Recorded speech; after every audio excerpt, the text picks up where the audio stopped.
शुक्लांबरधरं विष्णुं शशिवर्णं चतुर्भुजं प्रसन्नवदनं ध्यायेत् सर्वविघ्नोपशान्तये। अगजानन पद्मार्कं गजाननमहर्निशम् अनेकदं तं भक्तानां एकदन्तमुपास्महे। आदरमुप्पमृक्किडुदु अद्रिसुता हृदयानुराग संपादिकी दोषभेदिकी प्रपन्न विनोदिकी विघ्नवल्लिकाच्छेदिकी मंजुवादिकी अशेष जगज्जननंदवेदिकिन खातकमोदिकिन समदमूषिक सादिकी सुप्रसादिकिन श्री रघुरामपाद सरसीज युगी मृदुलांतरात्मलो नारभटिंचु निर्मल जटांतरितामरवारि पूरमेमो रमणीय काव्य रचनोत्सुक सहितांध्र गीतमेमो रणदंगदीयरवमो विवरिंपगरादु दूर्झटी। सभకు నమస్కారం।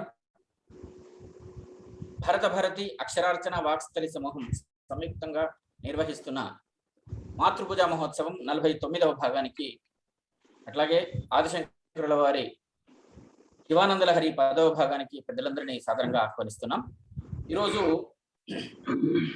శివానందలహరి 10వ భాగంగా శివానందల గురించినటువంటి వ్యాఖ్యానం చేయడానికి పెద్దలు మాన్యులు ఆచార్య మల్లాప్రగడ సింహనారాయణమూర్తి గారు వచ్చినారు। వారిని తన ప్రసంగాన్ని ప్రారంభించాల్సిందిగా వేడుకుంటున్నాం।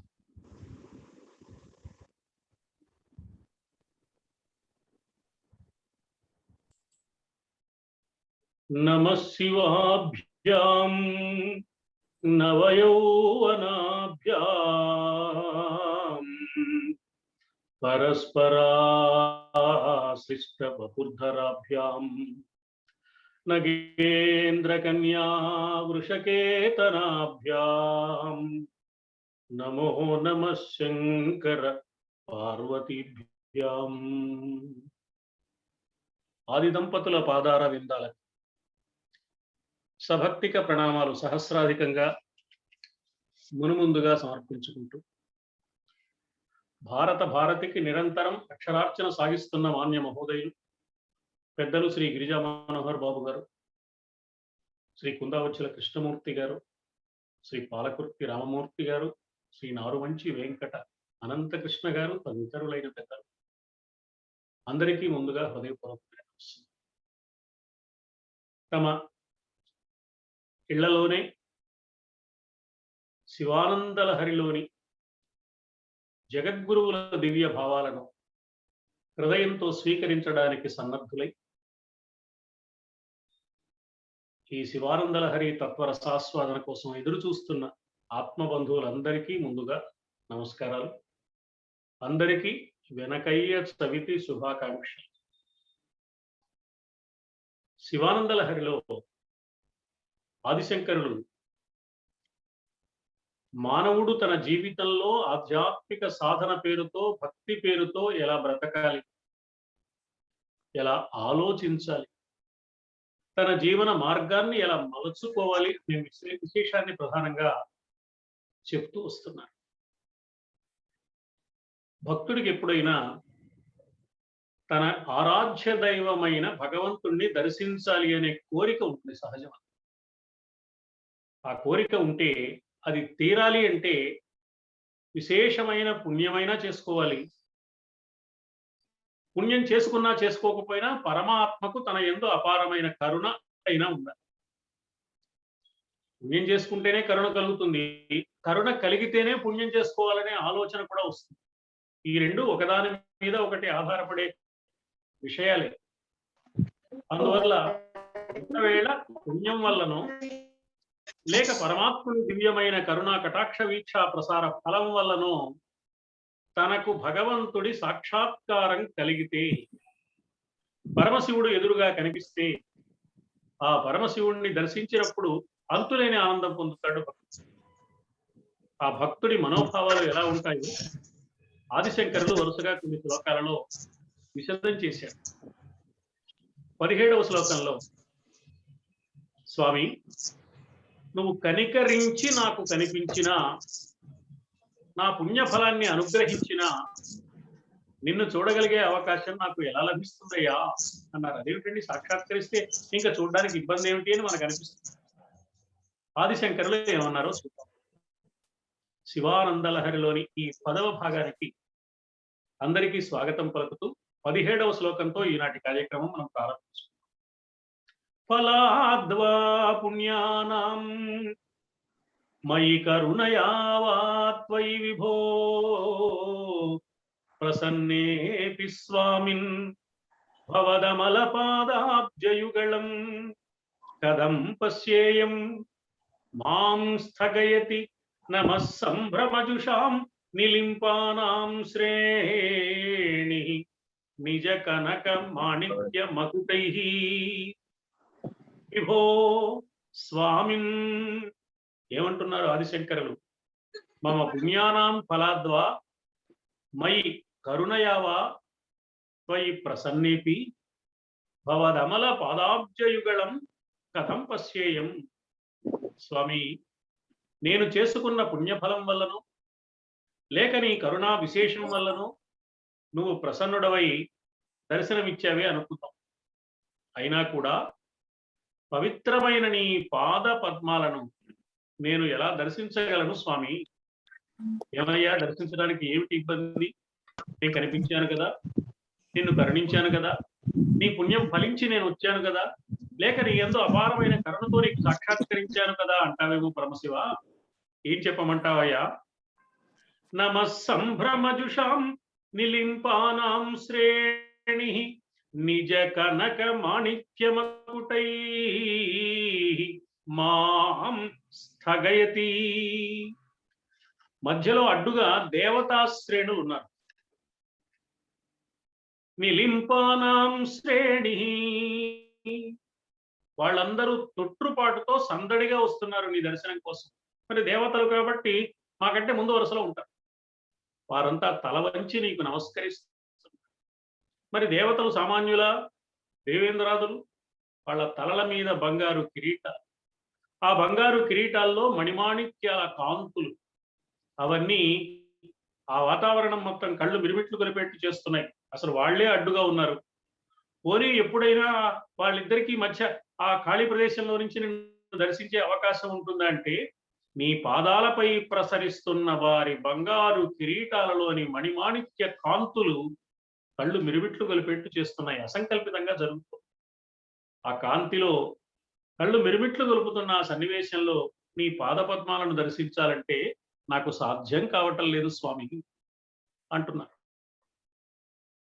ఫలాద్వా పుణ్యానాం మయి కరుణయావా త్వయి విభో. ప్రభో, విభో అని సంబోధన. విభుడు అంటే సమస్త సృష్టికి అధినాయకుడైన పరమాత్మ. నేనేదో నీ భక్తుణ్ణి కాబట్టి నాకు మాత్రమే దైవానివి అనుకోవడానికి వీల్లేదు. సమస్త ప్రపంచానికి, సమస్త సృష్టికి, దేవతా వర్గాల వారికి కూడా నువ్వే అధిపతి. అందుకని నిన్ను దర్శించాలని నేను ఒక్కడే రావడం కాదు, వాళ్ళంతా వచ్చారు. మరి నీ దర్శనం నాలాంటి సామాన్యుడికి ఎలా దొరుకుతుంది అంటే, నేనేదో పూర్వజన్మలో కొంత పుణ్యం చేసి ఉంటాను. నేను పూర్వజన్మలో కొంత పుణ్యం చేసి ఉంటాను అనుకోవడం కూడా ఒక విధంగా అహంకారమే అవుతుంది. చేశానో లేదో గట్టిగా చెప్పలేదు. కానీ నీ దర్శనం కలిగింది అంటే, నేను పుణ్యం చేసుకున్నా చేసుకోకపోయినా నీ కరుణ కలిగింది స్వామి. పుణ్యం చేసుకున్న వారి పట్ల, పుణ్యం చేయని వారి పట్ల కూడా కరుణ చూపించగలిగే స్వభావం కలిగిన వాడివి కదా స్వామి అని ఒక్క మారు పిలిస్తే చాలు కరిగిపోయే మనస్తత్వం కలిగిన వాడివి కదా. అందువల్ల నా పూర్వపుణ్యం ఫలించడం వల్లనో లేక నీ కరుణ కలిగినందువల్లనో నీ దర్శనం లభించింది.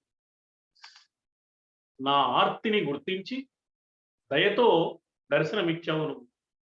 అయితే నీ దర్శనం అంత సులభ సాధ్యమా? నువ్వు సామాన్యుడిగా అంటున్నారు ఆదిశంకర్. ఎందుకని అంటే, పరమశివుడి వృత్తాంతం అసాధారణమైన వృత్తాంతం. మహాకవులందరూ పరవశించి పాడుకున్నారు పరమశివుడి వైభవాన్ని గురించి.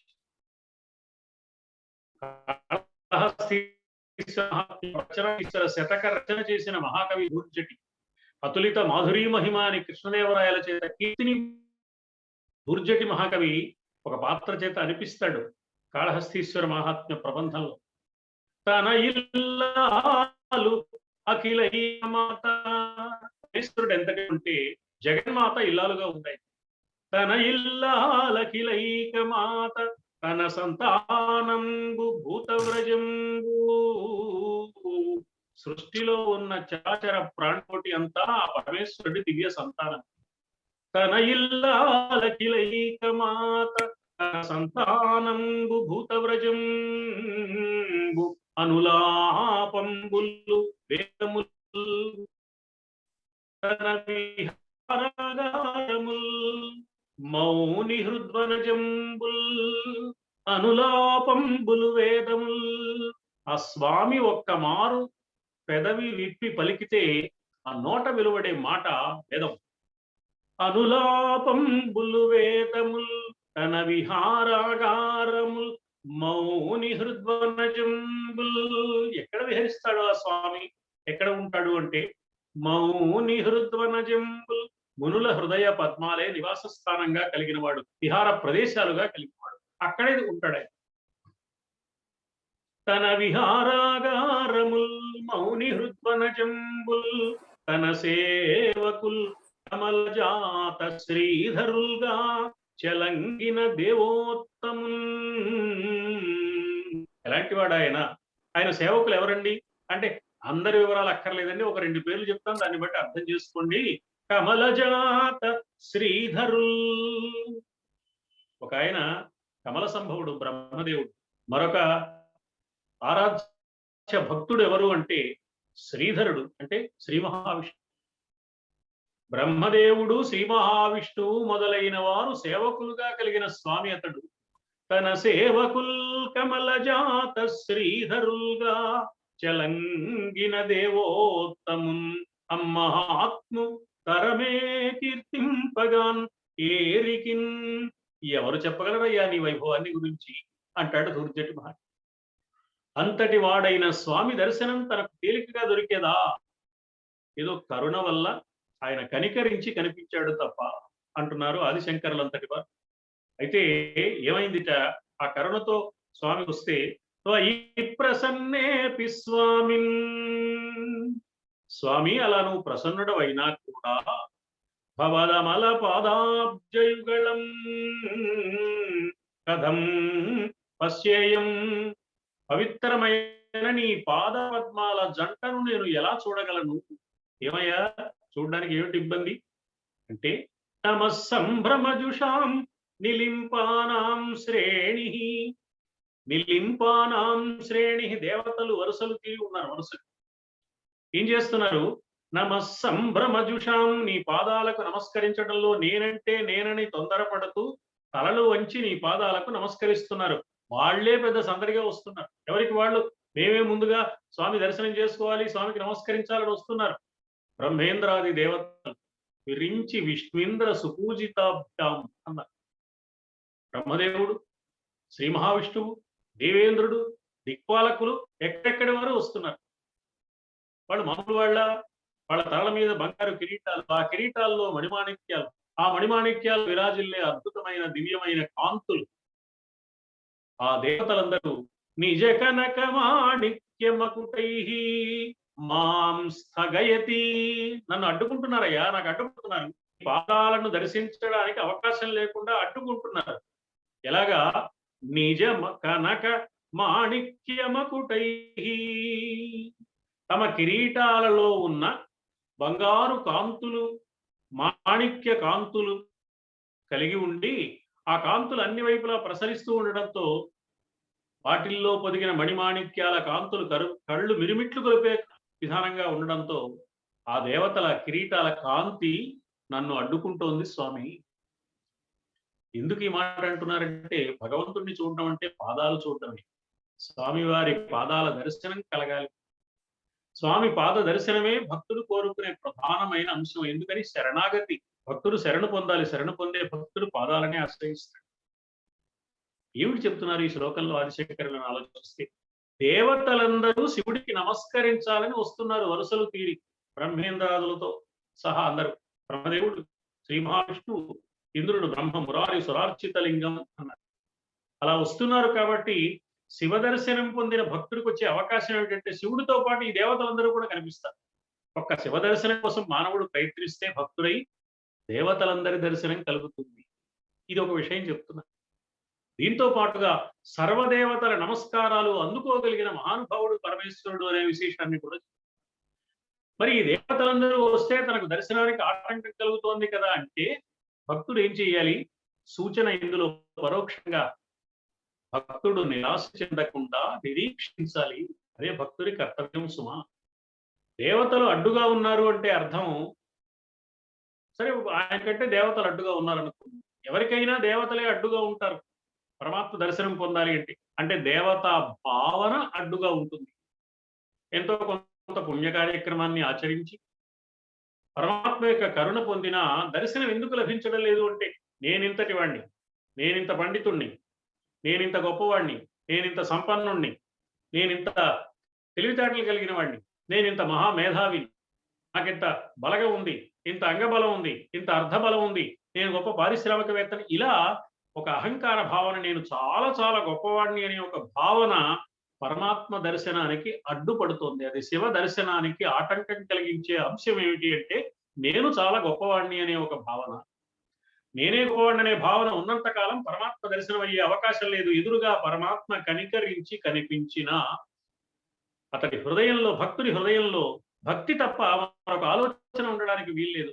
ఒకవేళ అలాంటి ఆలోచన ఉంటే తాను ఇంతటి వాడిని కాబట్టి దర్శనం పొందగలిగాను, మామూలుగా అవుతుందండి దర్శనం, నేను అపారమైన తపస్సు చేశాను కాబట్టి నాకు కనపడ్డాడు శివుడు అనుకుంటే ఎప్పుడైతే ఈ భావన కలిగిందో అప్పుడు వెంటనే దర్శనం ఆటంకం ఏర్పడుతుంది.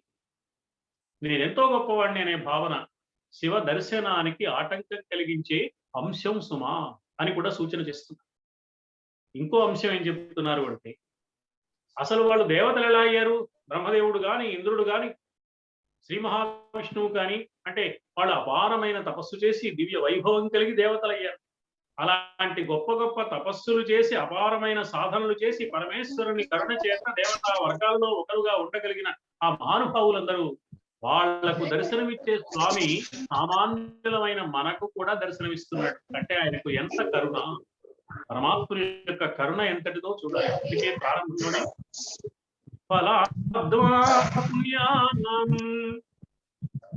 మయి కరుణయా అన్నారు. నా పుణ్యం వల్ల అని గట్టిగా అనలేకపోతున్నాయా, నీ కరుణ వల్ల కనిపిస్తావు నువ్వు. ఈ దేవతలందరూ ముందుగా వస్తున్నారు, అడ్డుకుంటున్నారు. కరుణామయుడై పరమాత్మ సాక్షాత్కారం వచ్చినా కూడా తనకంటే ముందుగా వచ్చిన దేవతలు వాళ్ళ కిరీటాలు, ఆ కిరీటాల్లోని మణిమాణిక్య కాంతులు అడ్డుకుంటున్నాయి. మాం స్థగయతి అన్నారు ఆ కాలంలో దేవతలు. మరి ఈ కాలంలో మనం ఏ తిరుమల క్షేత్రానికో ఏ వారణాసి క్షేత్రానికో దైవ దర్శనం కోసం వెళితే మనకంటే ముందుగా మనం ఎంతసేపు వరుసలో వేచి ఉన్నా కూడా ఉన్నట్టుండి వరుసలో ఆగిపోతాయి దర్శనం. ఎవరో వచ్చారండి, పలానా మంత్రి గారు వచ్చారు, పలానా పెద్ద అధికారి వచ్చాడు, విఐపీలు అంటారు వాళ్ళు. ఈ కాలంలో విఐపీలు లాగానే ఆ దేవతలు వాళ్ళు వచ్చి ముందుగా దర్శనం చేసేసుకుంటారు. ఇప్పటి వరకు వేచి ఉన్న భక్తులు మరి కొంచెం వేచి ఉండవలసిందే. ఆ విఐపీలు ఏం చేస్తారు? హడావిడిగా వస్తారు, హంగామా చేస్తారు, చకచకా దర్శనం చేసుకుంటారు, వేగంగా వెళ్ళిపోతారు, ఎక్కువసేపు ఉండరు. మనం ఈ లోపల అసహనం పొందకుండా కాస్త ఓపిక పట్టి ఉండాలి. మరి ఆ సమయంలో ఏం చేయాలి అంటే శివ భావనతో ఆ సమయాన్ని సద్వినియోగం చేసుకోవాలి. ఏదైనా పుణ్యక్షేత్రానికి వెళ్ళినప్పుడు దైవ దర్శనం కోసం కొంత సమయం వేచి ఉండవలసిన అవసరం వస్తే చికాకు పడితే ఉపయోగం లేదు. ఆ సమయాన్ని సద్వినియోగం చేసుకోవాలి. ఆ దైవ సంబంధమైన భావనతో ఉండాలి. ఆ వరుసల్లో ఉండేటప్పుడు ఆ దైవ సంబంధమైన చింతన చేయడం. ఇద్దరు ముగ్గురు కలిసి వెళితే వాళ్ళు ముగ్గురు కలిసి ఆ దైవాన్ని గురించిన మంచి విశేషాలు ఒకరికొకరు చెప్పుకోవడం, లేదా దైవ సంబంధమైన స్తోత్రాన్నో కీర్తనను మననం చేసుకుంటూ ఆ దైవ సంబంధమైన భావనతో కాలం గడపడం. ఊరికే ఇలా వెళ్ళి అలా వచ్చేసే కంటే కొంతసేపు ఆ వరుసల్లో నిలబడి వేచి ఉండి ఆ దైవానికి సంబంధించిన చింతన చేసి చేసి చేసి చేసి ఆ తర్వాత దైవ దర్శనం పొందడం అనేది ఎంత గొప్ప అదృష్టం. నమ సంభ్రమజుషాం నిలింపానాం శ్రేణి. వాళ్ళు వరుసలుగా వస్తుంటే ఒక ముఖ్యమంత్రి గారో, ప్రధానమంత్రి గారో, మంత్రి గారో, ఒక ఎమ్మెల్యే గారో, ఒక ఎంపీ గారో వస్తే ఎలా ఉంటుంది అంటే సందడి, రద్దీ, వాళ్ళ వెంట పెద్ద పరివారం, హడావిడి, ఆగండి ఆగండి అంటారు. ఒక పక్కన రకరకాల వాళ్ళు అంగరక్షకులు వస్తూ ఉంటారు. అహమహిమికతో వాళ్ళంతా వస్తున్నారు, దేవతలు అంటున్నారు. అంటే ఎందరో ప్రముఖులు కూడా స్వామి దర్శనం కోసం వస్తూ ఉంటారు. అంటే మామూలు వాళ్లకు అందని వాడు పరమాత్మ అయినా కూడా ఆ శివుడు అందని వాడుగా ఉండే ఆ శివుడు అందరి వాడుగా కూడా ఉన్నాడు కాబట్టి సామాన్యులకు కూడా దర్శనమిస్తున్నాడు సుమా. అందువల్ల ఆ స్వామి పాదాలను దర్శించాలి అంటే, అందుకోవాలి అంటే మనకి ఏం కావాలి? ఫలాద్వా పుణ్యానం కరుణయవాన్ వై విభో. పుణ్యమైన ఉండాలి, నీ అనుగ్రహమైన ఉండాలి. ఇవాళ నీ పట్ల భక్తి ఉంటేనే ఆ రెండింటిలో ఏదైనా సాధ్యమవుతుంది. పుణ్యం రావాలన్నా నీ పట్ల భక్తి ఉండాలి, నీ అనుగ్రహం కలగాలన్నా నీ పట్ల భక్తి ఉండాలి. ఈ భక్తి కూడా నేను సంపాదించుకునేది కాదు, ఆ శివభక్తిని కూడా నువ్వే ప్రసాదించాలి స్వామి అంటున్నారు జగద్గురువులైన ఆదిశంకరులు ఈ శ్లోకం. ఫలాద్వా పుణ్యానాం మయి కరుణయావాత్వై విభో ప్రసన్నేపి స్వామిన్ భవదమలపాదాబ్జయుగళం కథం పశ్యేయం మాం స్థగయతి నమః సంభ్రమజుషాం నిలింపానాం శ్రేణి నిజ కనక మాణిక్యమకుటైః. ఇది ఆదిశంకరులు మనకు అందిస్తున్న పరోక్ష సందేశం. ఆదిశంకరులు అంటున్నారు, అవును దేవతలందరూ వస్తున్నారు, బ్రహ్మదేవుడు వస్తున్నాడు, శ్రీ మహావిష్ణువు వస్తున్నాడు, ఇంద్రుడు వస్తున్నాడు. ఈ దేవతలందరూ రావడం వల్ల నేను దర్శనం పొందలేకపోతున్నానయ్యా, నువ్వు కరుణించి కనికరించి కనిపించినా కూడా వీళ్ళందరూ నాకు అడ్డుగా ఉంటున్నారు అంటున్నారు కదా ఆదిశంకరులు. అసలు వీళ్ళందరూ ఎందుకు వస్తున్నారు దర్శనానికి? 18వ శ్లోకంలో ఆ విషయాన్ని చమత్కారంగా ప్రస్తావన చేశారు ఆదిశంకరులు. స్వామి త్వమేకో లోకానాం పరమ ఫలదో, త్వమేకో లోకానాం పరమ ఫలదో దివ్య పదవీం వహంతః త్వన్మూలాం పునరపి భజంతే హరిముఖాః. యద్వా దాక్షిణ్యం తవ శివ మదాశాచకియతి తదా వా మద్రక్షాం వహసి కరుణాపూరిత దృశా. శివ లోకానాం పరమ ఫలదః త్వం ఏకః, త్వమేకో లోకానాం పరమ ఫలదః. అయినా కూడా హరిముఖాః త్వన్మూలాం దివ్య పదవీం వహంతః అపి పునః భజంతే. శ్రీ మహావిష్ణువు, బ్రహ్మదేవుడు, దేవేంద్రుడు మొదలైన వారు నీ దివ్య అనుగ్రహంతో గొప్ప గొప్ప పదవులు సంపాదించుకున్నారు. అయినా కూడా ఆ పదవులతో తృప్తి లేక మళ్ళీ నీ కరుణ పొందాలి, నీ దర్శనం పొందాలని మళ్ళీ నీ దర్శనం కోసం వస్తున్నారు, మళ్ళీ నిన్నే సేవిస్తున్నారు. అపి పునః భజంతే. ఎందుకని అంటే నీ దయాగుణం చాలా గొప్పదయ్యా. తవ దాక్షిణ్యం కియద్వా. మరి నా ఆశ ఎలాంటిది? చాలా చిన్న ఆశ నాది, నీ దర్శనం కలిగితే చాలు అనే ఆశ. మద ఆశా చకియతి కదా వామద్రక్షాం కరుణాపూరిత దృశా వహసి.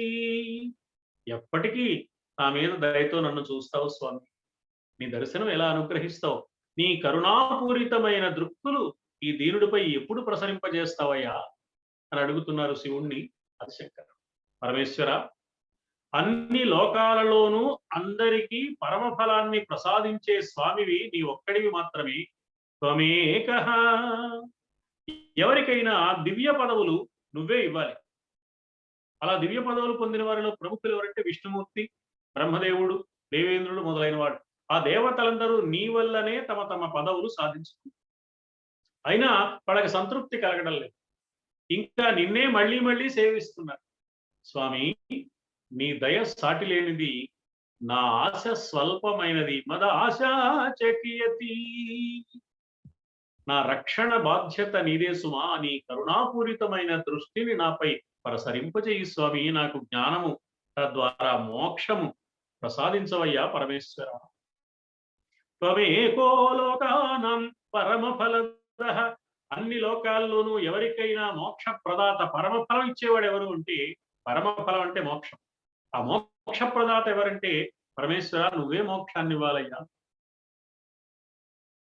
దేవతలు ఏదో స్వామిని ప్రార్థించారు, స్వామికి దయ కలిగింది, వాళ్ళకి పదవులు ఇచ్చారు. పరమేశ్వరుడు పదవులు ఇచ్చాడు. దివ్య పదవీం వహంత త్వన్మూలాం పునరపి భజంతే హరిముఖ. విష్ణువు మొదలైన దేవతలందరూ నీ వల్లనే దివ్యమైన పదవులను సంపాదించుకున్నారు. అయినా తృప్తి లేక పరమపదం కోరుకుంటున్నారు కాబట్టి మళ్ళీ నిన్నే సేవిస్తున్నారు. అంటే పరమపదం లభించేటంత వరకు తృప్తి లేదు. గొప్ప గొప్ప పదవులు వచ్చినా తృప్తి కలగటంలా. మహావిష్ణువు స్థితికారకుడయ్యాడు, బ్రహ్మదేవుడు సృష్టికర్తగా పేరు తెచ్చుకున్నాడు, ఇంద్రుడు దేవాధ్యక్షుడయ్యాడు, సూర్యుడు ఆరోగ్య ప్రదాతగా దేవతాలోకంలో స్థిరపడ్డాడు. అయినా ఈ దేవతలకు సంతృప్తి లేదు, ఈ పదవుల వల్ల తృప్తి కలగడం లేదు. పరమ ఫలం దొరకాలి, అది ఇచ్చేవాడు పరమశివుడు మాత్రమే. అందుకని ఇప్పుడు పదవులు ఇచ్చేవయ్యా, మాకు తృప్తి లేదు, ఇంకా నిన్ను ఎందుకు ప్రార్థిస్తున్నావంటే ఆ పరమ ఫలమైన మోక్షాన్ని ప్రసాదించు స్వామి. దేవతలే ఎలా ప్రార్థించగలిగింది, సామాన్యుడైన నేను నీ దర్శనమివ్వు స్వామి, నన్ను కరుణించనడు. తవ దాక్షిణ్యం కియద్వా శివ, నీ దయ అపారమైంది కదయ్యా, ఎంత గొప్పది అది. మదాశాచకియతి, నా ఆశ చాలా స్వల్పమైంది. నువ్వేమంటావంటే నువ్వు స్వల్పమైందని నువ్వు అనుకుంటావు, కానీ నీ ఆశ చాలా పెద్దది అంటావేమో. ఎంత పెద్ద ఆశ అయినా నీ అపారమైన కరుణ ముందు నా కోరిక ఎంతదయ్యా, అది చాలా స్వల్పమైంది. అందుకని చమత్కారంగా నా ఆశ చిన్నదని పెద్దదని అనకుండా నా ఆశ ఎంతటిది అన్నారు. కదావామద్రక్షాం వహసి కరుణాపూరిత దృశ, కరుణాపూరిత దృశ, కరుణ నిండిన చూపులతో నన్ను ఎప్పుడు రక్షిస్తావు స్వామి. మద్రక్షాం, నా రక్షణ బాధ్యతను ఎప్పుడు వహసి స్వీకరిస్తావు, వహిస్తావు, ఆ బాధ్యత పడతావు ఎప్పుడు నా కోసం. మద్రక్షాం అనడంలో ఒక చమత్కారమైన ప్రయోగం చేశారు ఆదిశంకర్. మద్రక్ష అంటే నా అహంకారం నుంచి రక్షణ. నేనింతటి వాడిననే అహంకారం ఉన్నంత వరకు నీ కరుణకు నోచుకునే అదృష్టం అవకాశం రాదు. కాబట్టి నువ్వు నన్ను కరుణించాలంటే ఏం చేయాలి? మొట్టమొదటి నా అహంకారం నుంచి నన్ను రక్షించాలి, నాలో అహంకారాన్ని తొలగింప చేయాలి. భక్తుడిలోని అహంకారం తొలగించడమే భగవంతుడిచ్చే అసలైన రక్షణ, అదే భగవంతుడి కరుణ. కాబట్టి భగవంతుడి కరుణ పొందాలి అనుకుంటే అహంకార రాహిత్యాన్ని సంపాదించుకోవడానికి భక్తుడు చిత్తశుద్ధితో ప్రయత్నం చేయాలి అని పరోక్షంగా ఆదిశంకరుడు సూచన చేస్తున్నారు అనిపిస్తుంది ఈ శ్లోకాన్ని చూసి. ఎంత గొప్ప పదవి లభించినా అహంకరించకుండా అందుకు కారకుడవైన నీ పట్ల భక్తితో కృతజ్ఞతతో ఆ దేవతలందరూ పునరపి భజంతే, ఇంకా నిన్ను ఆరాధిస్తూనే ఉన్నారయ్యా. పునరపి భజంతే హరిముఖ అంటే అర్థం ఏమిటి? ఆ దేవతలు మనకు ఒక విషయం నేర్పుతున్నారు. వాళ్ళకి కృతజ్ఞతా గుణం ఉన్నది. ఇంత గొప్ప పదవులు వచ్చాయి కదా, మాకు ఇంకేం పర్వాలేదు అనుకోకుండా మళ్ళీ పరమేశ్వరుడు సేవే చేస్తున్నారు. అందువల్ల మనం పరమాత్మ దయ వల్ల ఎంతటి వాళ్ళని కాగలిగినా పరమాత్మను మరచిపోకుండా కృతజ్ఞతాబద్ధులమై ఆరాధించాలి. అసలు మన సంప్రదాయంలో ఉదయం నిద్ర లేవగానే పనిపాటలలోకి వెళ్ళడానికి ఇంట్లో కార్యక్రమాలన్నీ పూర్తి చేసుకుని స్నానం చేసి శుచిగా శుభ్రంగా సిద్ధమై వ్యవసాయానికో వ్యాపారానికో వృత్తికో ఉద్యోగానికో వెళ్ళేటప్పుడు ఊళ్ళో ఉన్న ఆలయంలో స్వామివారికి నమస్కారం చేసుకుని వెళ్ళమనేవారు. సాయంత్రం అంతా అయిపోయిన తర్వాత ఉద్యోగ బాధ్యతలన్నీ నిర్వర్తించడం, ఉద్యోగం అయితే ఉద్యోగం, వ్యాపారం అయితే వ్యాపారం, వ్యవసాయం అయితే వ్యవసాయం, ఏ వ్యవహారం అయితే అయినా సరే అది పూర్తయి ఇంటికి వచ్చిన తర్వాత స్నానం చేసి శుచిగా మళ్ళీ సమీపంలోని ఆలయానికి వెళ్ళి స్వామివారికి నమస్కారం చెప్పండి. పొద్దున చెప్పాడుగా మళ్ళీ సాయంత్రం ఎందుకండి? సాయంత్రం చెప్పాడుగా మళ్ళీ పొద్దున ఎందుకు అంటే పొద్దున పూట చేసే నమస్కారం ప్రార్థన. స్వామి నీ అనుగ్రహంతో ఈనాడు నా కర్తవ్యాన్ని సక్రమంగా నిర్వర్తించుకునే స్థితిని ప్రసాదించు. సాయంత్రం చేసే నమస్కారం కృతజ్ఞత. పొద్దున నిన్ను వేడుకుని వెళ్ళాను, నీ అనుగ్రహంతో ఈనాడు నా కర్తవ్యాన్ని చక్కగా నిర్వర్తించుకోగలిగాను, ధర్మబద్ధంగా కార్యక్రమాలను నిర్వహించుకుని నా బ్రతుకు తెరువుకి కావలసిన మార్గాన్ని ఏర్పాటు చేసుకున్నాను, అందులో అధర్మానికి అవకాశం లేకుండా ఉండగలిగాను అని కృతజ్ఞత ప్రకటించడం. ఉదయం పూట చేసే నమస్కారం సక్రమమైన జీవన విధానాన్ని ప్రసాదించమని ప్రార్థన, సాయంత్రం చేసే నమస్కారం అలాంటి జీవన విధానాన్ని ప్రసాదించినందుకు కృతజ్ఞత. ఏ రోజుకు ఆ రోజు ప్రతినిత్యము ప్రార్థించవలసిందే, ప్రతినిత్యము కృతజ్ఞత ప్రకటించవలసిందే. ఈ విషయాన్ని సూచన చేస్తున్నారు. అంతంత దివ్యమైన పదవులు సంపాదించి కూడా సృష్టికర్తగా ఉండి పోషణకర్తగా ఉండి, దేవాధ్యక్షుడుగా ఉండి, ఆరోగ్య ప్రదాతగా ఉండి, యజ్ఞ సంబంధమైన హవిస్సులు స్వీకరించగలిగిన వాడుగా ఉండి ఇన్ని పదవులు సంపాదించుకున్న వాళ్ళు కూడా బ్రహ్మదేవుడు గాని, శ్రీ మహావిష్ణువు గాని, ఈ దేవేంద్రుడు గాని మళ్ళీ మళ్ళీ నీ దర్శనం కోసమే వస్తున్నారు, నీ సేవ కోసమే వస్తున్నారు, నీ కటాక్షాన్ని కోరుతున్నారు అంటే వాళ్ళలో ఎంత గొప్ప కృతజ్ఞతా గుణం ఉంది. ఈ కృతజ్ఞతా గుణాన్ని భక్తులు అలవరుచుకోవాలి. మళ్ళీ మళ్ళీ భక్తులందరూ, దేవతలందరూ నీ దర్శనం కోసమే వస్తున్నారు అనే మాట ఈ కృతజ్ఞతా గుణాన్ని సూచించే మాట. మరో కోణంలో పరిశీలిస్తే ఇంకొక విశేషం కూడా ఇందులో మనం ఊహించవచ్చు. అదేమిటి అంటే, వాళ్ళు ఎందుకు వస్తున్నారు? గొప్ప గొప్ప పదవులు లభించాయి, అయినా తృప్తి కలగల. ఇంతకంటే మించింది ఏదో కావాలని వస్తున్నారు, పదోన్నతి కోరుతున్నారన్నమాట.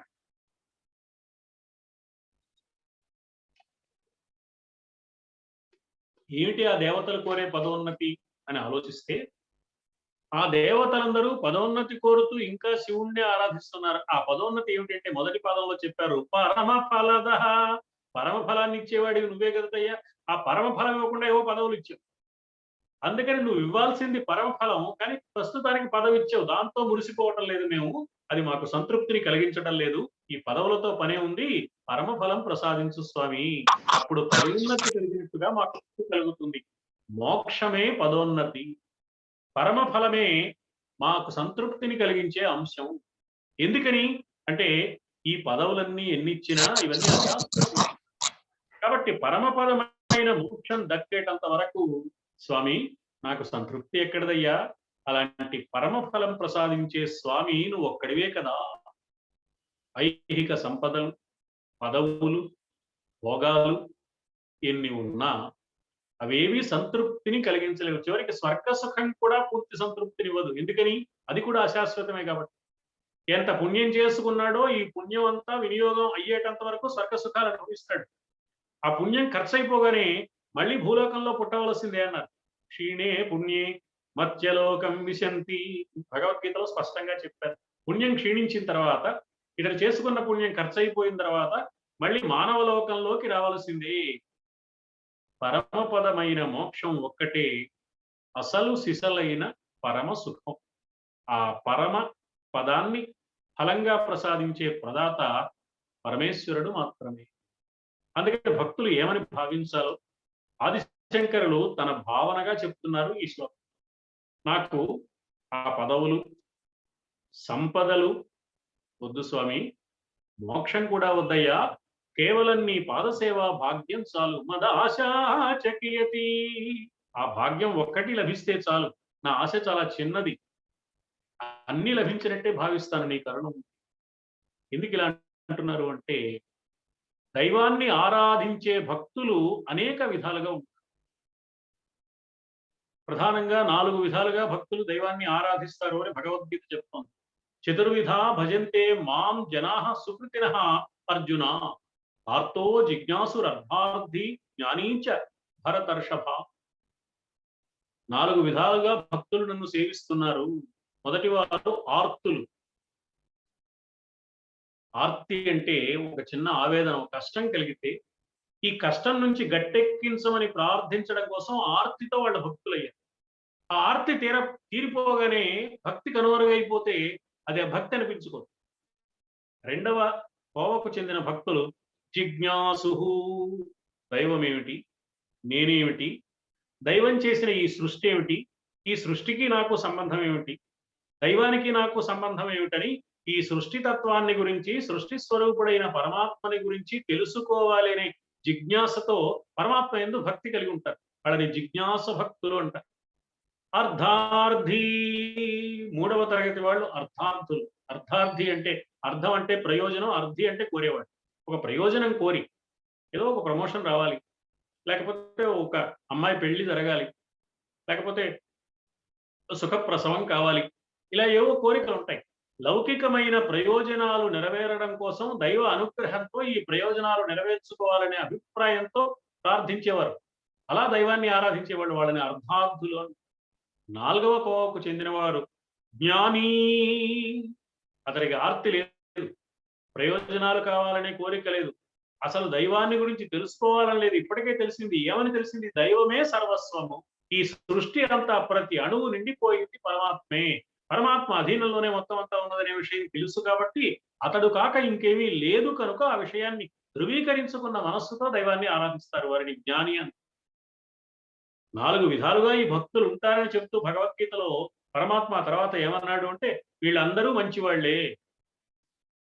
ఇలా అయితేనే భక్తులు సరైన వాడు, అలవాడు కానివాడు అంటలేదు. ఉదారా సర్వ ఏవైతే, వీళ్ళందరూ మంచి భక్తులే. కానీ జ్ఞానీతు ఆత్మైవ మే మతం, జ్ఞాని నాతో సమానమైన వాడు, జ్ఞాని నా స్వరూపమే అని నేను భావిస్తున్నాను. మనకి భాగవతంలో ఆర్తభక్తికి నిదర్శనంగా గజేంద్రుడు కనిపిస్తాడు. హాయిగా పొలంలో విహరించినంతసేపు విహరించాడు. మొసలి పట్టుకుంది. ఎప్పుడైతే మొసలి పట్టుకుందో దాంతో పోరాడాడు, విదిలించుకున్నాడు. వదిలించుకోవడం చేత కాలేదు. పరమాత్మను ప్రార్థించాడు, ఆర్తితో ప్రార్థించాడు. గజేంద్రుడి భక్తి ఆర్తభక్తి అన్నారు.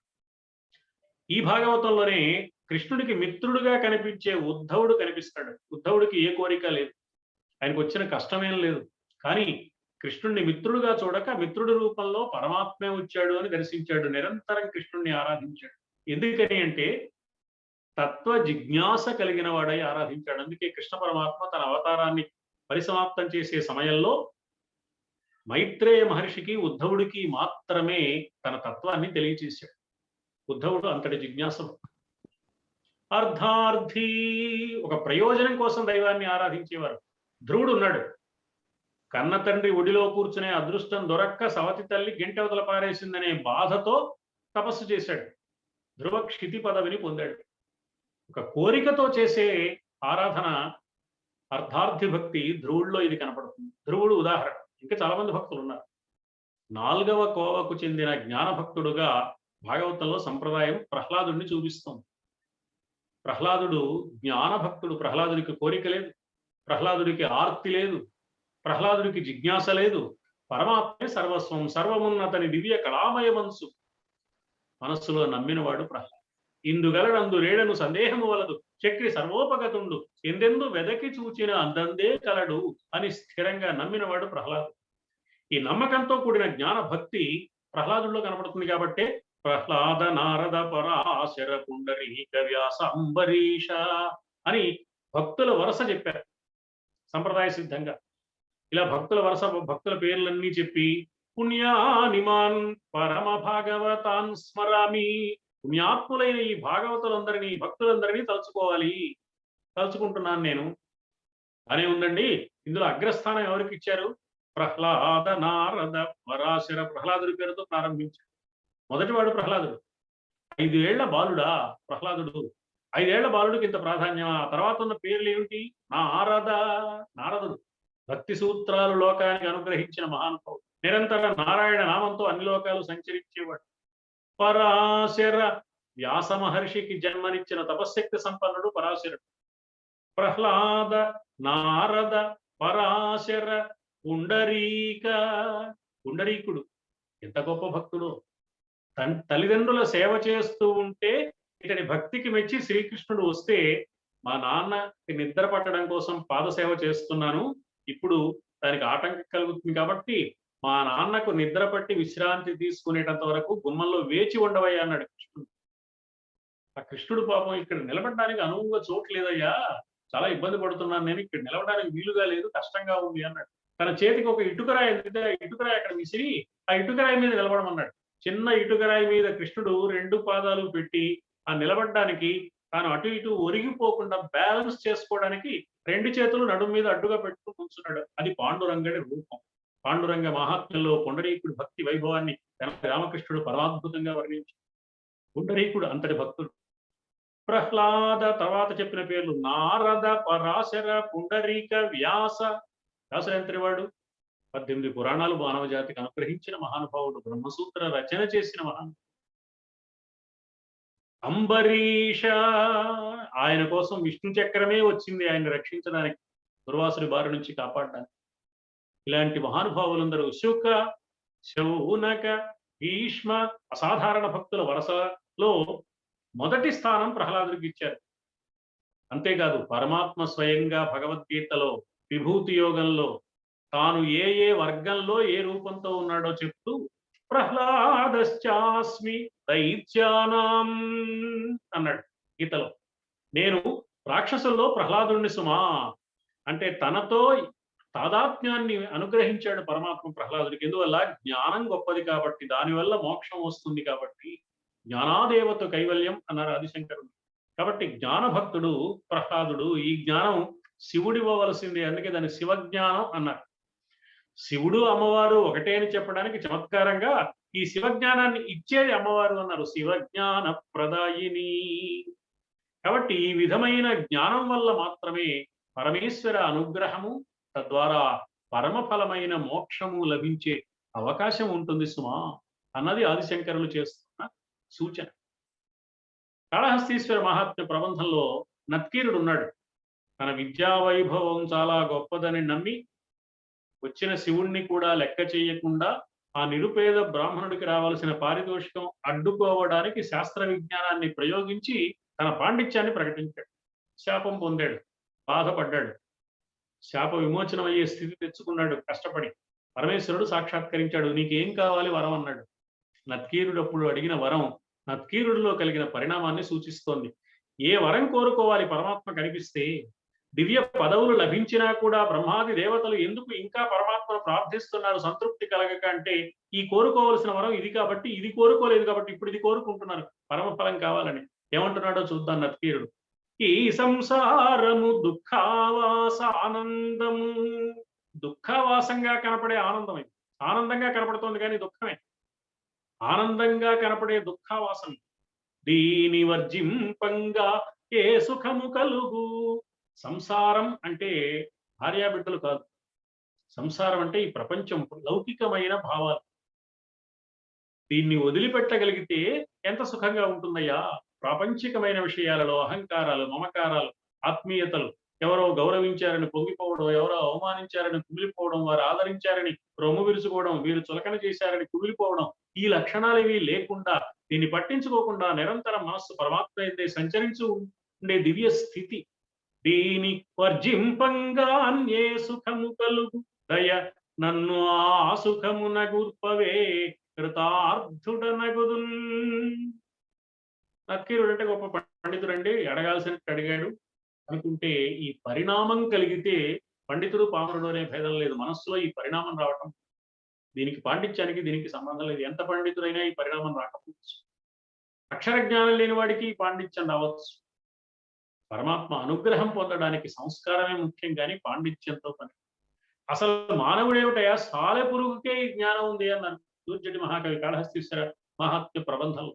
సాలెపురుగు ఏమని కోరిందో చూడండి పరమాత్మ ప్రత్యక్షం అయితే. పరమాత్మ కోసం సాలెగూడు కట్టి వాటిని గోపురాలుగా, గుడులుగా నిర్మించి ఆ గుడి కాలిపోతే నీ అంతేమిటో చూస్తానని అగ్ని మీద కోపంతో వచ్చింది. అవసరమైతే ఆత్మాహుతి చేసుకుంటానంది.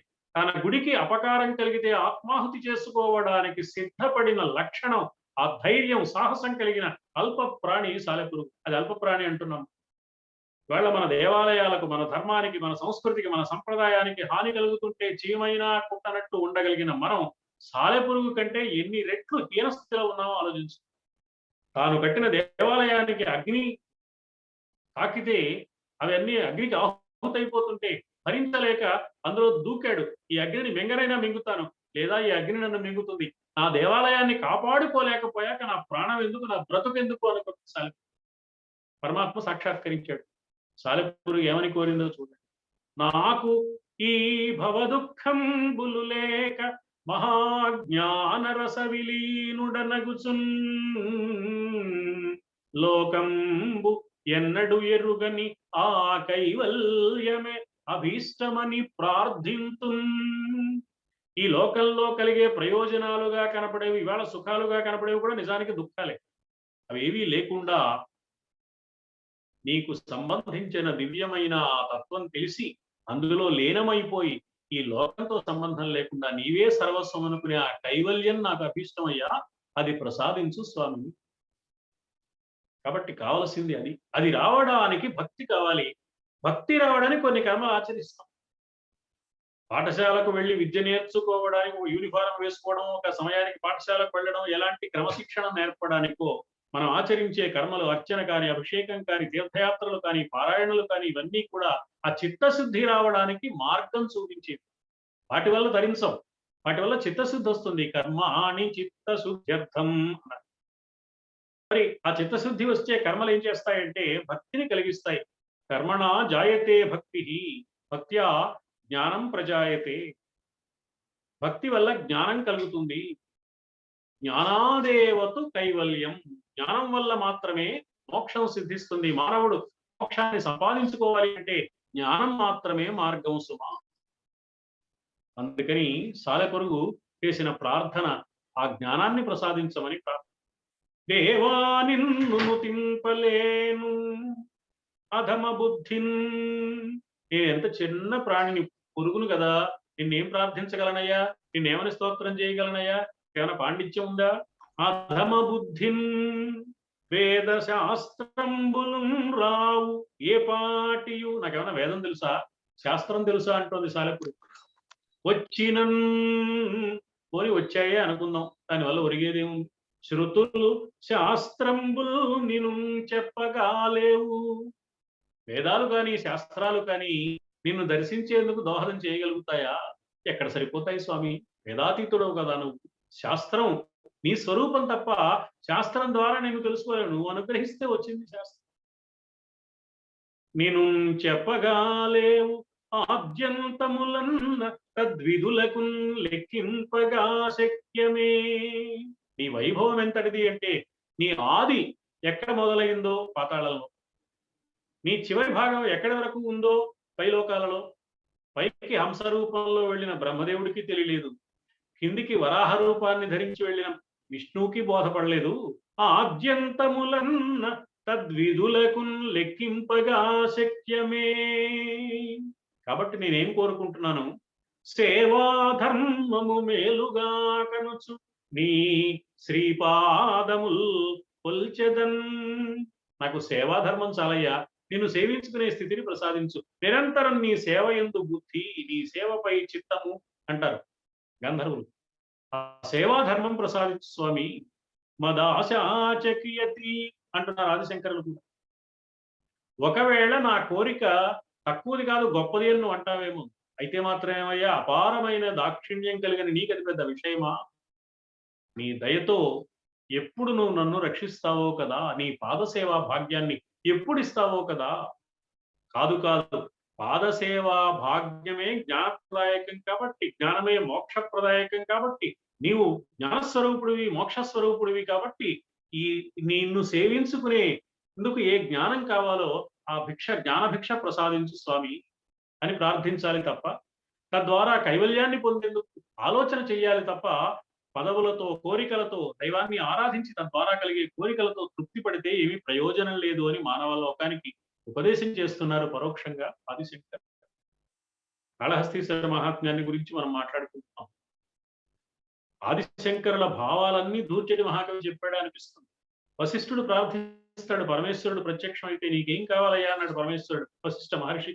అపారమైన తపస్సు చేశాడు వశిష్ఠుడు, అంతులేని ఆవేదన పొంది.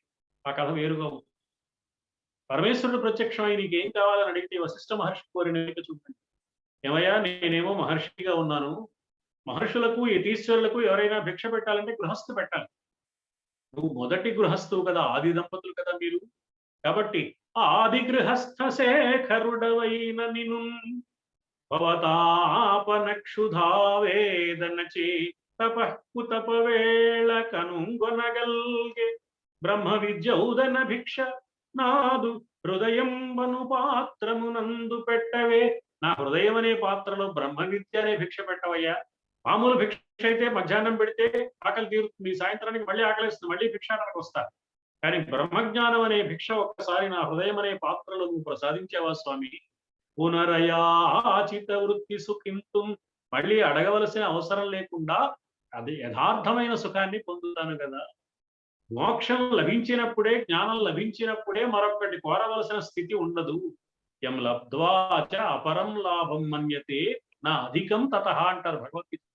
ఏది లభిస్తే అంతకంటే గొప్పదైన లాభం మరొకటి లేదు కాబట్టి ఇంకోటి కావాలనే కోరిక ఉండదో అది మోక్షం. ఏది తెలుసుకుంటే ఇక తెలుసుకోవలసింది లేదో అది పరమాత్మకు సంబంధించిన జ్ఞానం. జ్ఞాత్వా నేహభూయో అన్యద్ జ్ఞాతవ్యం అవశిష్యతే. కాబట్టి తెలుసుకోవలసింది పరమాత్మని గురించి, పొందవలసింది పరమాత్మ అనుగ్రహించే మోక్ష సామ్రాజ్యం. దానికోసం ప్రయత్నించాలి. అది దొరక్కపోతే ఎంత గొప్ప పదవి దొరికినా దేవతలంతటి వారు కూడా తృప్తి లేక మోక్షం ఇవ్వలేదు కదయ్యా, ఇవో ఇచ్చావు, ఈసారి మోక్షం ఇవ్వమని ప్రార్థించడానికి నీ వెంట పడుతూనే ఉంటారు. త్వమేకో లోకానాం పరమ ఫలదో దివ్య పదవి వహంతః. త్వమేకో లోకానాం పరమ ఫలదః దివ్య పదవీం వహంతః తన్మూలాం పునరపి భజంతే హరిముఖః. కియద్వా దాక్షిణ్యం తవ శివ మదాశాచకియతి కదా వా మద్రక్షాం వహసి కరుణాపూరిత దృశా అని 18వ శ్లోకంలో ఆదిశంకరులు భక్తులందరి పక్షాన ప్రాతినిధ్యం వహించినట్లుగా ప్రార్థన చేశారు. ఈ ప్రాతినిధ్య భావాన్నే కొనసాగిస్తూ 19వ శ్లోకంలో కూడా ఒక చిత్రమైన మాట అంటుంది. పరమేశ్వర, నాకు బాగా దురాశ ఉందయ్యా. దురాశ దేనికి? సంపదలు కావాలని, పెద్ద పెద్ద పదవులు కావాలని. దురాశతో ఏం చేస్తున్నాను? బాగా ధనికులైన వారి ఇళ్లలో తిరుగుతున్నాను. దుఃఖం కలుగుతోంది, పాపం వస్తోంది, ఆయాస పడిపోతున్నాను, ఊరికే శ్రమ పడిపోతున్నాను. నువ్వేమో నన్ను పట్టించుకోవటం లేదు, నా శ్రమ తొలగించాలని అనుకోవట్లేదు. దురాశ భూయిష్ఠే దురధిప గృహద్వార ఘటకే దురంతే సంసారే దురిత నిలయే దుఃఖజనకే మదాయాసం కిం న వ్యపనయసి కస్యోపకృతయే వదేయం ప్రీతిశ్చేత్తవ శివ కృతార్థ ఖలు వయం. దురాశా భూయిష్ఠే దురధిప గృహద్వార ఘటకే దురంతే సంసారే దురిత నిలయే దుఃఖజనకే మదాయాసం కస్యోపకృతయేన వ్యపనయసి కిం వద తవ ఇయం ప్రీతి చేత్ వయమపి కృతార్థాః ఖలు. చాలా చమత్కారంగా చెప్పి, దురాశతో సంపన్నులైన గృహస్థుల గ్రహ ద్వారాల వద్ద పడిగాపులు కాస్తున్నారు. వాళ్ళ దుష్టులు, సంపన్నులు మాత్రమే కాదు, వాళ్ళు దుఃఖాల పాలు కావలసిన తుదిలేని సంసారంలో పడి నేను ఇలా శ్రమ పడుతుంటే చూస్తూ ఊరుకుంటావేమయ్యా? నా శ్రమను నశింపజేయవలసిన బాధ్యత నీకు లేదా? నా శ్రమ పోగొట్టక్కర్లేదా? నా బాధను తొలగించరాదా నువ్వు? శివ, నన్ను కాస్త దయచూడవయ్యా. మరి ఎవరికి ఉపకారం చేయాలని నన్ను పట్టించుకోకుండా ఉన్నావు? నాకు ఉపకారం చేస్తే ఎవరికైనా కష్టం కలుగుతుందా? ఎవరి కోసమో ఎవరికో ఉపకారం చేసే ఉద్దేశంతోనే నన్ను దయచూడడం లేదని అనుకుంటున్నాను నేను. ఒకవేళ అదే నిజమైతే తెలిసిందిలే, ఎవరి కోసం ఆలోచిస్తున్నావు అంటే నీ భక్తుడు కాబట్టి బ్రహ్మదేవుడు ఆయన గురించి ఆలోచిస్తున్నాడు. వీడి నుదుట దైన్యం రాశాను, దారిద్ర్యం రాశాను అనుకుంటాడు బ్రహ్మదేవుడు. ఈ దారిద్ర్యం రాస్తే నేను రాసిన తలరాత మార్చేసి వీడికి సంపదలని ఇచ్చాడు పరమేశ్వరుడు అంటే తన రాత వ్యర్థమైపోయిందని నీ భక్తుడైన బ్రహ్మదేవుడు చిన్నబుచ్చుకుంటాడని ఆయన మీద దయతో నన్ను పట్టించుకోవడం లేదు, నన్ను ఇలాగే దీనదశలో ఉంచేస్తున్నావు. అప్పుడైనా కూడా నాకేం బాధ లేదయ్యా, సంతోషం. ఎందుకో తెలుసా? అసలంటూ భక్తులను గురించి ఆలోచించి కనికరించే స్వభావం నీకుంది కాబట్టి మేము కూడా కృతార్థమే. ఇవాళ బ్రహ్మదేవుడి కోసం ఆలోచించావు, రేపో మాపో మా కోసం కూడా ఆలోచించి మమ్మల్ని కూడా ఉద్ధరించకుండా ఉంటావా అని చమత్కారంగా, బ్రహ్మదేవుడే కాదు మేము కూడా నీ భక్తులమే స్వామి, మమ్మల్ని కూడా కృతార్థుల్ని చేయవయ్యా. దురాశా భూయిష్ఠే దురధిప గృహద్వార ఘటకే. దురాశ భూయిష్ఠే అని ప్రారంభించారు. సంసారం దురాశల పుట్ట. అన్ని దురాశలే. దురాశ అంటే ఏమిటి? ఆ దురాశ వల్ల ధనం కోసం సంపన్నులైన దుష్టుల ఇళ్ల ముంగిళ్లలో పడిగాపులు పడి ఉంటుంది. దురంతే సంసారే దురిత నిలయే దుఃఖజనకే. ఇది దురంతమైన సంసారం, దీనికి అంతు పంతు లేదు. జనన మరణ చక్రం అలా తిరుగుతూనే ఉంటుంది. పాపాలు, సమస్యలు వాటికి నిలయం ఈ సంసారం. దుఃఖాలన్నీ ఈ సంసారంలోనే పుట్టి పెరుగుతుంది. మదాయాసం కిం న వ్యపనయసి. స్వామి నిన్ను సేవిస్తున్నాను కదా, ప్రాధేయపడుతున్నాను కదా, ప్రార్థిస్తున్నాను కదా, నా వంక చూడవేమిటయ్యా, నా శ్రమను పోగొట్టవేమిటయ్యా. కస్యోపకృతయే, నాకు ఇంత కష్టం కలుగుతుంటే కూడా నువ్వు పట్టనట్లున్నావు అంటే ఎవరికో ఉపకారం చేయాలనే ఆలోచన ఉంది. ఎవరికి చేస్తావు? ఈ కస్యోపకృతయే అనేది అద్భుతంగా ప్రయోగించారు ఆదిశంకరం. అకారం బ్రహ్మవాచకం అని చెప్పారు. కస్య అంటే బ్రహ్మదేవుడికి, బ్రహ్మదేవుడికి ఉపకారం చేయడం కోసమా? బ్రహ్మదేవుడికి ఉపకారం చేయడం ఏమిటండి అంటే ఆయన బ్రహ్మదేవుడు రాసిన రాతను మార్చకూడదు, బ్రహ్మదేవుడు బాధపడతాడు అని బ్రహ్మదేవుడి మీద దయతో నా మీద దయ చూపించడం మానేశావని. వదేయం ప్రీతిశ్చేత్తవ కృతార్థ ఖలు వయం. ఆ సంగతి చెప్పవయ్యా, అప్పుడు మేము ఆనందిస్తాం. బ్రహ్మదేవుడి కోసం దయ కలిగే గుణం నీకుంది అంటే మాకు సంతోషమే, మేము కృతార్థం అవుతాం. నీ భక్తుడైన బ్రహ్మదేవుడి పట్ల ఇంత కనికరం చూపిస్తున్న నువ్వు నీ భక్తులమైన మా పట్ల కూడా దయదలుస్తావు కదా, ఎప్పటికైనా అనుగ్రహిస్తావు కదా అని మాకు నమ్మకం కలుగుతోంది స్వామి. అంటే ఇంద్రియ సుఖాలు తీరాలి, సంసార బాధ్యతలు నెరవేరాలి, అందుకోసం సంపద కావాలి. ఆ సంపద కోసం సంస్కారం లేని ప్రభువులను ఆశ్రయించి పాపకృత్యాలు ఆచరిస్తూ పాప ఫలంగా మళ్లీ జన్మలో కూడా దరిద్రులుగానే పుడుతూ ఈ చక్రం ఇలా తిరుగుతూనే ఉండేది. పాపం చేయడం, దరిద్రుడిగా పుట్టడం, మళ్ళీ పాపం చేయడం, మళ్ళీ దరిద్రుడిగా పుట్టడం. ఈ చక్రం ఇలాగే కొనసాగుతోంది కదా. మరి భక్తవత్సలుడు అయిన నిన్ను ప్రార్థిస్తున్నాను కదా, అందువల్ల నన్ను కరుణించవచ్చు కదా, ఎందుకు కరుణించట్లేదు అంటే నీ భక్తుడైన బ్రహ్మదేవుడి పట్ల వాత్సల్యంతో. కస్యోపకృతయే, అలాంటి వాత్సల్యమే మా పట్ల కూడా చూపిస్తావు కదా స్వామి, తప్పకుండా మా దుర్గతిని తొలగించగలవని మాకు నమ్మకం కలుగుతోంది. ఆ విధంగా మేము కూడా కృతార్థులమే అవుతున్నాము అని చమత్కరిస్తున్నారు ఆదిశంకరులు ఈ శ్లోకంలో. దురాశ భూయిష్ఠే దురధిప గృహద్వార ఘటకే దురంతే సంసారే దురిత నిలయే దుఃఖజనకే మదాయాసం కిం న వ్యపనయసి కస్యోపకృతయే వదేయం ప్రీతిశ్చేత్తవ శివ కృతార్థ ఖలు వయం. ఇలా పరమాత్మ యొక్క దివ్య అనుగ్రహాన్ని మానవుడు ఏ విధంగా సద్వినియోగం చేసుకోవాలి, ఎలా సంపాదించుకోవాలి, ఆ కరుణని సంపాదించుకున్న కరుణకు వచ్చిన ఫలితాన్ని ఎలా వినియోగించుకుని సంస్కారపూరితమైన జీవితాన్ని గడపాలి అనే విషయాన్ని అన్యాపదేశంగా ప్రబోధిస్తూ అద్భుతమైన ప్రార్థనలు ఈ శ్లోకాలలో అందించారు.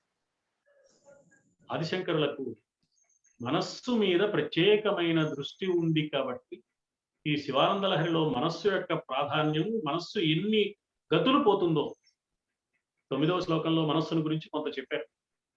మళ్ళీ 20వ శ్లోకం నుంచి వరుసగా 2-3 శ్లోకాలలో మనస్సు యొక్క లక్షణాన్ని, అంటే మనస్సుకు మంచి లక్షణాలు ఉన్నాయి, కూడని గుణాలు ఉన్నాయి, ఆ విశేషాలు చెప్తారు. 20వ శ్లోకం నుంచి ఆదిశంకరులు మనస్సును గురించి చెప్పిన కొన్ని విశేషాలను వచ్చే వారం మీకు అందించే ప్రయత్నం చేస్తానని సవినయంగా విజ్ఞప్తి చేసుకుంటూ స్వస్తి సర్వేషాం సమస్త సన్మంగళ. ఆత్మీయులైన అక్షరార్చన భారత భారతి వాత్సల్య సమూహ సభ్యులు, ఇవాళ మాన్యులు మల్లాప్రగడ శ్రీమన్నారాయణ గారి శివానంద లహరి విశేషాలను తెలుసుకోవడానికి విచ్చేసినటువంటి పెద్దలందరికీ కూడా వినాయక చవితి శుభాభినందనలు. చిన్న పొరపాటు వల్ల కొంచెం ఆలస్యం జరిగింది, మన్నించాల్సిందిగా అభ్యర్థిస్తున్నాను. ప్రహ్లాద నారద పరాశర పుండరీక వ్యాసాంబరీష శుకశౌనక భీష్మతాల్భ్యాం అని ఎప్పుడూ చదువుతుంటాం. దాంట్లో పేర్కొనబడినటువంటి భక్తుల యొక్క తత్వం ఏమిటో చాలా చక్కగా వివరించారు మల్లాప్రగడ వారు. ధూర్జటి ఒక రకంగా ఆదిశంకరుల వారి రచనల్లో నుంచి స్ఫూర్తి పొంది రాశాడా అన్నట్లుగా నత్కీరుడి కథతో మనకు జ్ఞానోపదేశం చేసినట్టు అనిపించింది అనేటువంటి విశేషాలను చాలా చక్కగా చెప్పారు. అంటే ఒక మహాతాత్వికుడైనటువంటి శంకర భగవత్పాదుల వారు సాహిత్యంలో, కవిత్వంలో కూడా బ్రహ్మదేవుణ్ణి గురించి, ఇప్పుడు కస్య అన్నప్పుడు కా అనేటువంటి బ్రహ్మదేవుణ్ణి తెలిపేటువంటి బీజాక్షరంగా చెప్పడంలో అంటే ఒక కవికి ఒక సాహిత్యవేత్తకు ఉండవలసినటువంటి సంపూర్ణ లక్షణాలను శంకర భగవత్పాదులు ఈ శ్లోకాల్లో ఎట్లా నిబద్ధించారో పెద్దలు మల్లాప్రగడ వారు ప్రతి అక్షరాన్ని విడదీసి దాంట్లో ఉన్నటువంటి స్వారస్యాన్ని మనకు తెలియజేస్తూ ఉన్నారు. నిజంగా ఇవాళ ఈ పర్వదినాన ఆ శంకరుడి యొక్క ఔన్నత్యాన్ని మరొక శంకరుడు మనకు అందించినటువంటి మహాప్రసాదాన్ని ఆస్వాదించడానికి అనుకూలమైనటువంటి చక్కని ప్రసంగం చేసినటువంటి పెద్దలు మల్లాప్రగడ వారికి ప్రత్యేకమైనటువంటి ధన్యవాదాలు తెలియజేస్తున్నాను. నమస్కారం అండి. ఈరోజు శివానంద లహరి గురించినటువంటి చక్కనైన వ్యాఖ్య విన్నాం. ప్రసంగాన్ని అందించినటువంటి వాణిలో ఆచార్య మల్లాప్రగడ వారి పాదపద్మాలకు నమస్కరిస్తూ రేపటి కార్యక్రమంలో సుప్రసన్న సాహిత్య వివేచన కార్యక్రమంలో నవ్య సాంప్రదాయవాద విశేషాల గురించి ఆచార్య సుప్రసన్న గారు తన ప్రసంగాన్ని ఇస్తారు. అట్లాగే కొంత చర్చ కార్యక్రమం కూడా ఉంటుంది. తర్వాత ఎల్లుండి ఆదివారం 6:30 నుంచి 7:30 వరకు డాక్టర్ తాడేపల్లి పతంజలి గారు చందోలు శాస్త్రి గారిగా ప్రసిద్ధి చెందినటువంటి తాడేపల్లి రాఘవనారాయణ శాస్త్రి గారి గురించినటువంటి జీవనము, వారి రచనల గురించినటువంటి విశేషాలని మనకు అందజేస్తారు. ఈ 2 కార్యక్రమాలు కూడా పెద్దలందరినీ సదరంగా ఆహ్వానిస్తూ ఈనాటి కార్యక్రమాన్ని కృష్ణస్థితితో ముగించుకుందాం. పుడమిన్నింగి రసాతలం పుడమిన్నింగి రసాతలం త్రుటిలో పొందన్ సమర్థుండవీవు మూడిటగొల్చి నిల్చితివి బ్రహ్మాండంబు నిండన్ నరుండడుగున్ వామనుడవును స్వల్ప సుఖలిప్తాసక్తి నేమూలనో పడి కాలంబును పుచ్చు చిత్రమిది దేవా గోపికా వల్లభ. నమస్కారం.